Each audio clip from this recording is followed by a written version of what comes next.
Welcome back into the Sean and Sean podcast. I'm the Big Ush. This is the Cat Daddy. We are coming off a week where, things happen. I lost, he won. We're still having things going on, but it's going to be a fun week. Cat Daddy, what's on your mind? Well, for you, it might be a fun week.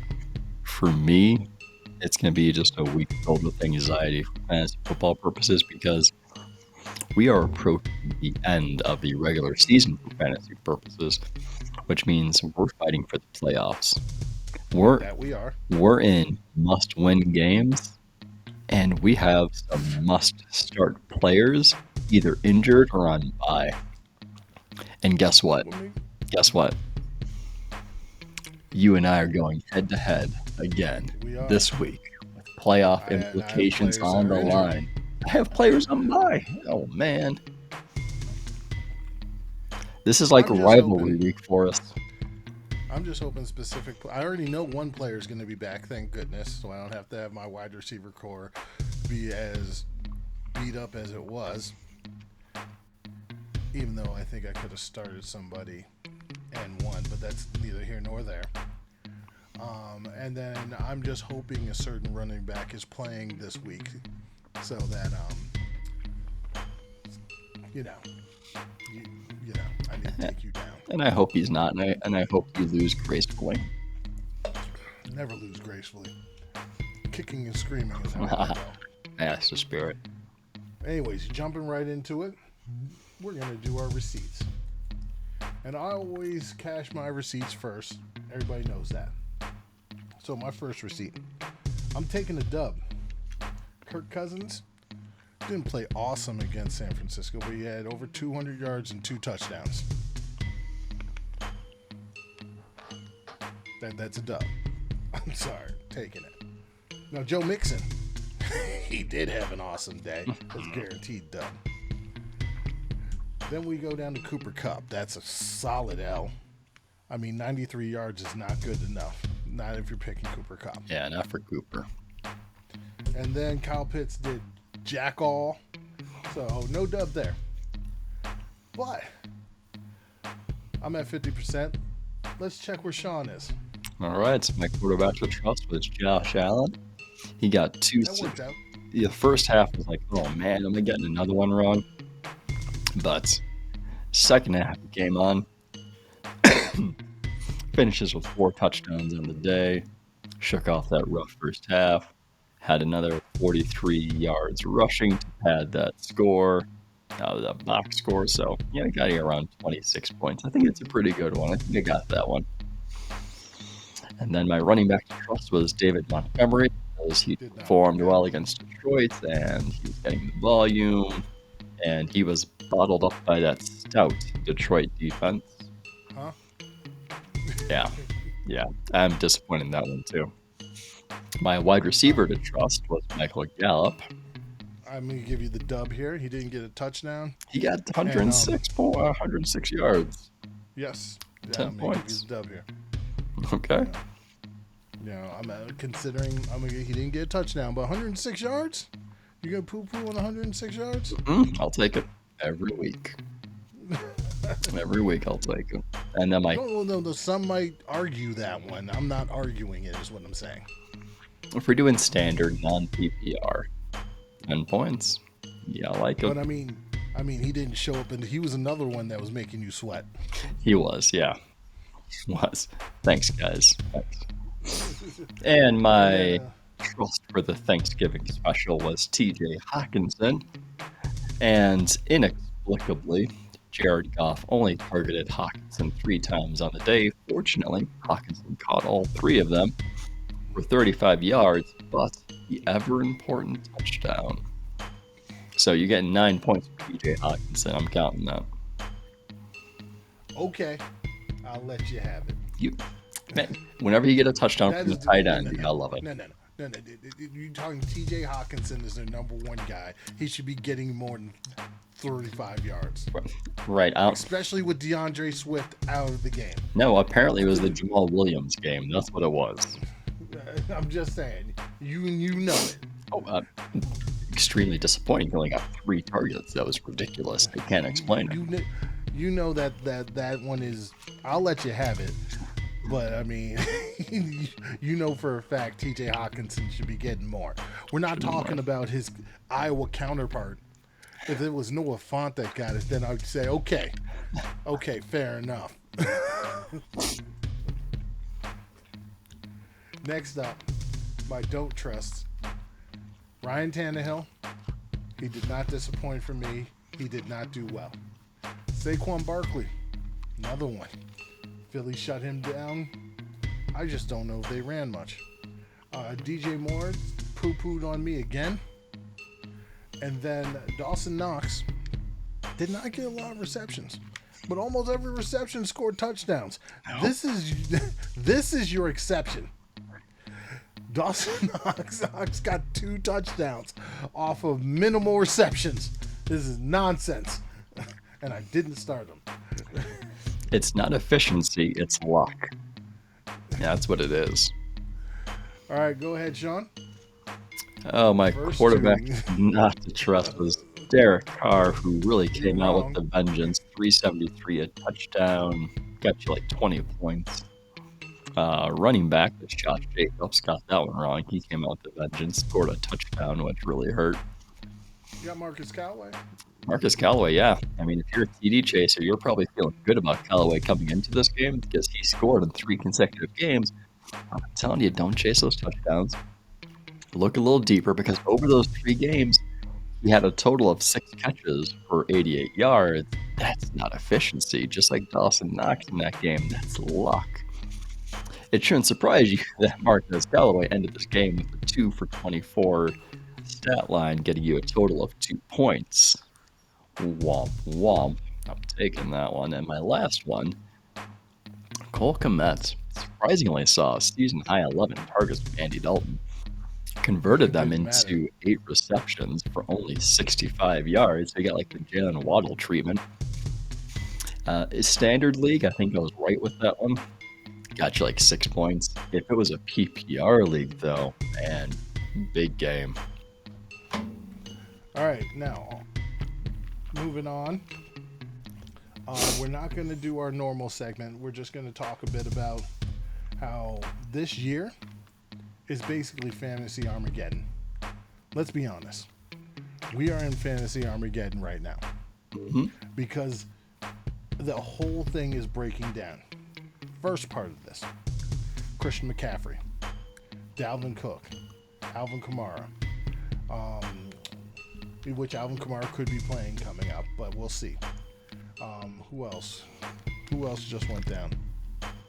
Well, I mean, let's just look at the top 4 or 5 picks in the draft. With typical drafts, you know, you had some combination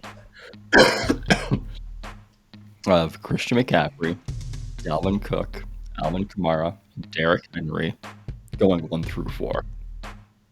And then Nick Chubb has been injured part of the year. Zeke Elliott apparently has been dealing with an injury for most of the year. This is not good. Saquon Barkley is probably going in the later half of the first round if you're in a 12-team league. And he's been in and out of the lineup. In and out. It begs the question, are those 0 running back truthers actually on to something? But there's been even wide receivers. Look, A.J. Brown, Julio Jones, Calvin Ridley. Amari Cooper. Was that? Calvin Ridley. Calvin Ridley, DeAndre Hopkins. Yeah. This is Fantasy Armageddon right now.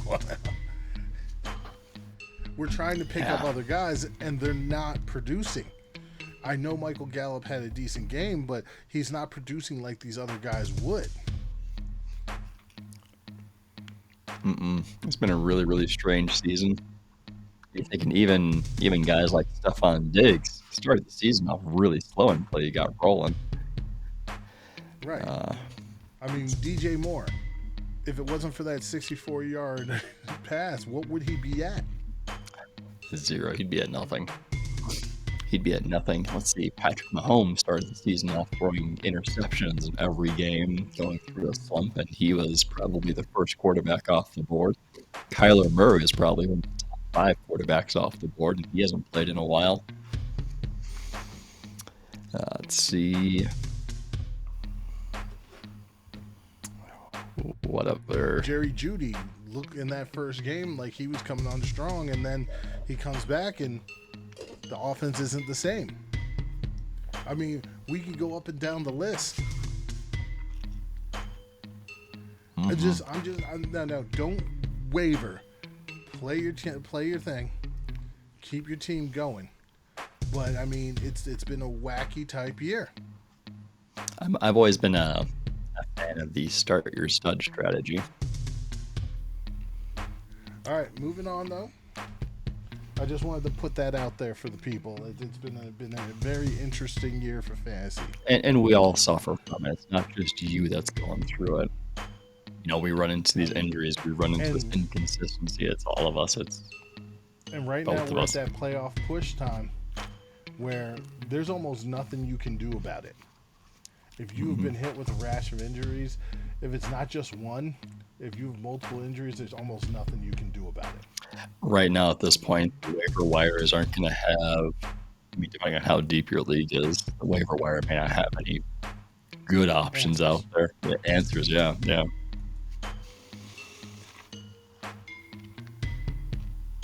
All right, so moving on to our trust and don't trust this week.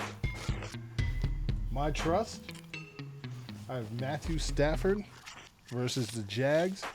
I think this is the get-right game. I've got Austin Eckler versus Cincinnati. I just don't think Cincinnati has the linebackers to run with them. I have Mike Evans versus Atlanta. Mike Evans always seems to feast against Atlanta. And then I've got Dallas Goedert versus the Jets. Again, I'm just not sure they have the linebackers to run with them.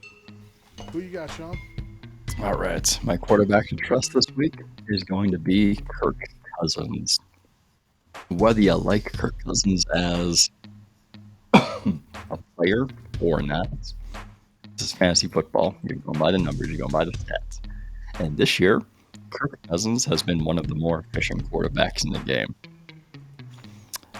And earlier this year, he had one of his more efficient outings against the Lions. Now, with Dalvin Cook out for a few weeks, I can see Kirk Cousins letting it fly a little bit more than normal. So, I like Kirk Cousins in this one. All right, my running back to trust is Joe Mixon. He finds himself in a good matchup with that Chargers defense, who has been probably one of the more generous teams against running backs this season. Cincinnati has been relying on the run a little bit more after the bye.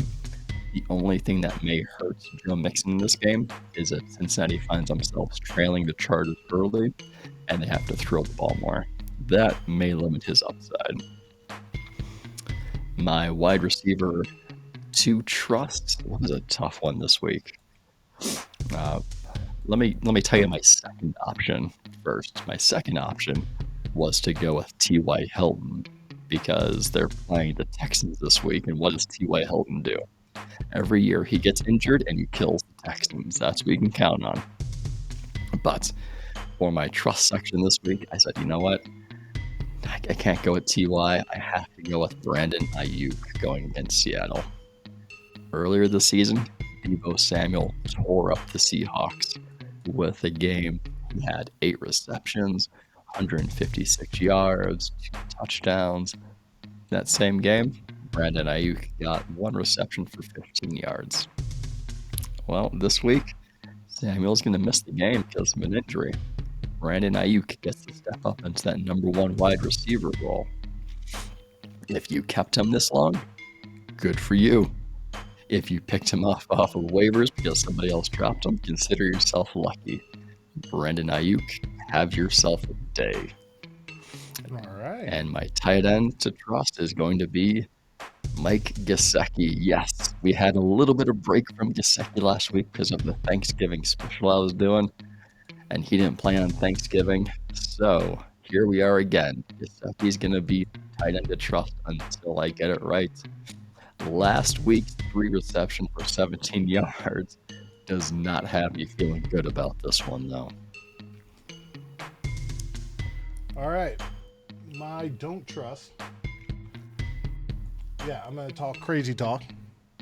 I've got Josh Allen. And if you noticed anything about my don't trust, my last couple don't trust for quarterbacks have all been going against that New England defense. It's a trend and it's helped me out quite a bit. Next up, my don't trust for running backs. It's kind of a cheat on my part because this is a running back wide receiver hybrid who I don't think is going to have as good of a game as people would think, and that's Cordero Patterson. He's playing He's playing a Bucs defense that is very stingy. Then I've got, for my wide receiver, to somebody's dismay, Jalen Waddle. The New York Giant defense does have some cornerbacks, and they are very stingy. And lastly, I've got, for my tight end to not trust, Hunter Henry. The Bills linebackers can run, can play. All right. Anything else to add, Sean? I got my players not to trust. I'll go through them real quick for you. Players not to trust: quarterback Tom Brady, wide receiver Cooper Kupp, running back Alvin Kamara, tight end George Kittle. Don't trust those guys; they're gonna play horrible. You just named my team. I just named them. I did. But really, my don't trust is going to be quarterback Joe Burrow.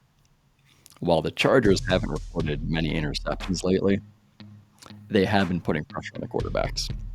In the 3 games leading up to the bye, George Burrow averaged 37 attempts per game. The 2 games since the bye, he's averaged 27. Looks like the Bengals are establishing the run more and relying on the defense. I don't think Joe Burrow has to throw the ball a whole lot in this game. Unless he wants to throw it to Joe Mixon, then I'm fine with that. Yeah. My running back not to trust is going to be Najee Harris from Pittsburgh. And again, you listen to one of our previous episodes, it's not about Najee, it's about the offensive line. They're not opening up their running lanes. He is not as involved in the passing game as he was earlier in the season. In this game, I think he's going to need a touchdown to be relevant, to have the relevancy. A wide receiver not to trust kind of pairs along with your quarterback, Stephon Diggs. After a slow start, Stephon Diggs is now rolling. He scored 4 touchdowns in the last 3 games. And I think that streak stops here because Bill Belichick is good about eliminating and erasing one player on defense. And if I'm Bill Belichick, who else am I going to choose besides Stephon Diggs? Indeed. Tight end not to trust is going to be Noah Fant. Going against Kansas City, whose defense has improved over the past several weeks. And now it's going to be a big division game against Denver. The Fant doesn't have a good track record against Kansas City. He's played 4 career games against them so far. Most receptions is 4. Most yardage is 57. Most touchdowns is 0. I think we see more of that this week. All right. I believe that is all she wrote for this week, folks. Let us know what you think. Ush Elliott and The Cat Daddy on Instagram and Twitter. Happy hunting. And hopefully you make the playoffs in your leagues.